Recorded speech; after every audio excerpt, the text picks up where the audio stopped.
If you're still undecided as to whether or not you should go see the Formula One film because you are scared of how badly it will butcher your beloved sport, you should go see it. You should. Caveat in that, leave your rule-loving self at the door. I had to do it myself. There are some small things that irritated me about it, but I think all in all, it is fantastic. It's a fantastic story, and I like that it centers so much around strategy.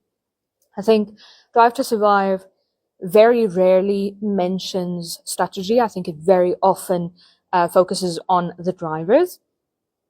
So I like that this is centered around strategy and can tell you what strategy means for a driver, for their teammate, for a race, for, a team's entire season, and for the team as a whole. I think it captured the complexities of Formula One very, very well. The highs and the lows and the team aspect and the investors and, all the pressure that's resting on a driver's shoulder, everything that goes into getting the driver out on track, and everything that the driver then has to deliver because there's so much work being put into the car under them. It's a fantastic movie. I think it's a fantastic blockbuster. I don't think we've seen a good old-fashioned blockbuster that wasn't a retelling or a sequel that was a very thinly veiled cash grab. I think this was genuinely a good story. The storyline did take a few predictable turns, and I was just a little bit irked by the very brief romance between a driver and a female member of staff. And she's very much hailed as a woman in Formula One. She's very much hailed as that, and then she ends up romantically linked to a driver. And it does irritate me as somebody who's very passionate about the concept of women in motorsport. It irritates me that a woman can't exist in Formula One as anything other than a counterpart to a man, right? That being said, the romance is quite brief. Another thing that irritates me is jewelry. Brad Pitt's character wears a ring, and he would have lost all 10 of his fingers probably in that race, or during the course of that film. So that does irk me a little bit. And also he has a pack of playing cards that become somewhat central to, propelling the story forward, and he puts them in his pocket when he goes to race. And that's quite dangerous. First of all, the race suits don't have pockets, because it's probably not a good idea to put something in your pockets when you go racing.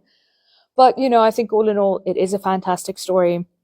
I think it tells Formula One, and specifically, again, I love that it has strategy in it. I think it tells Formula One and Formula One strategy so well to people who don't necessarily know about Formula One.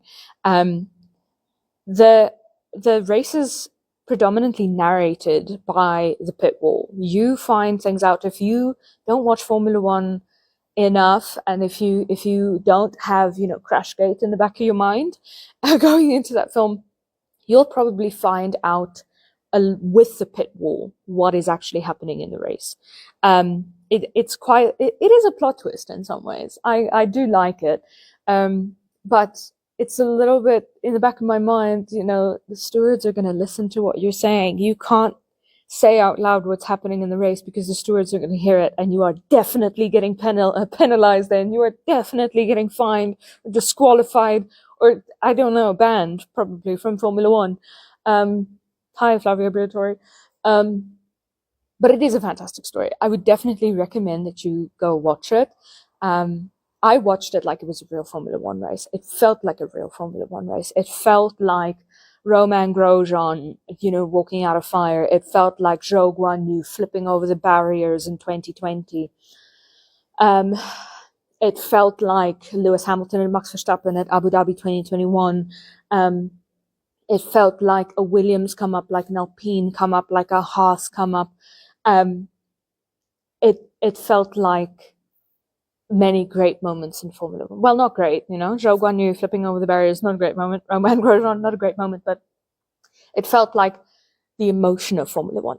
And I think that's what it was meant to do. So definitely, I would recommend that you watch it. Just try to not pay too much attention to Brad Pitt's ring.